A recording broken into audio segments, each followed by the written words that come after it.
and welcome to the Performer's Guide. My name is Kristen Railing, and today we will be discussing our calendars and time blocking. So, I don't know about you, but a lot of my clients just try to keep their schedules in their head, and oftentimes I'm talking to them and I'm like, oh, do you have this in your calendar, that in your calendar, the other? And they're like, no, I've got it in my head. And then lo and behold, missing meetings, late to meetings, double bookings, overscheduling. It's a common problem in the entertainment industry.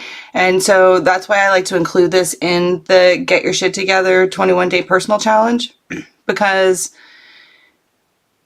it's not going to stay in your head.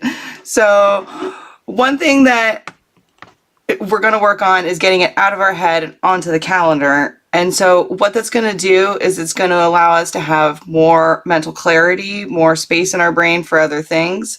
You're not going to, like for me, I wake up in the middle of the night sometimes if I don't have something written down and I'm like, oh, I'm late, and it'll be next week. Or even, that day I'll wake up and be like, oh shit, I had something in the calendar and I just now remembered.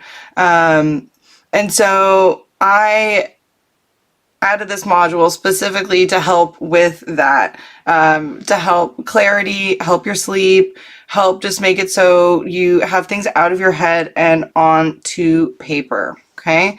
And so yesterday we went over our alarms. Sorry that the video cut out, I believe. It says it was 25 minutes, but every time I click on it, it says it's 6 minutes. So if you could let me know in the comments if you see the full video or just part of the video.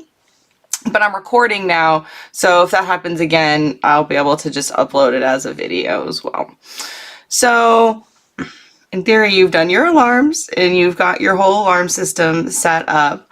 And what that is that's our daily routine. And we also can focus on our weekly routine, our monthly routine, our quarterly routine, and our yearly routine. But oftentimes I just hear people only talking about their daily routine, or maybe even just their morning routine, right?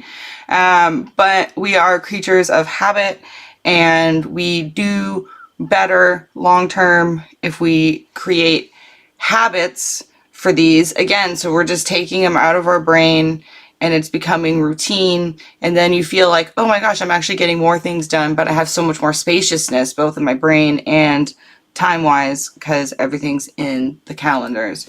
And so the first step is to take your daily time blocks that you've picked out. What's your morning routine time block, work or lunch, evening routine, dinner time? Those are all broken out into blocks of time. Typically 2 hours can be a good start to time block your day out. And so that will allow you to make sure you're having enough spaciousness in your day. But then we also have our weekly routine. And so weekly routines are things like showing up to our meetings that you've scheduled with me. So either private calls or our weekly calls, the group coaching calls, program calls. Oftentimes people tell me, oh, I wish I had made it to this or that. And I'm like, oh, did you have it in your calendar? No. But then also our educational, our work schedule. Oftentimes we just don't have these written down, and especially if your schedule changes, like if you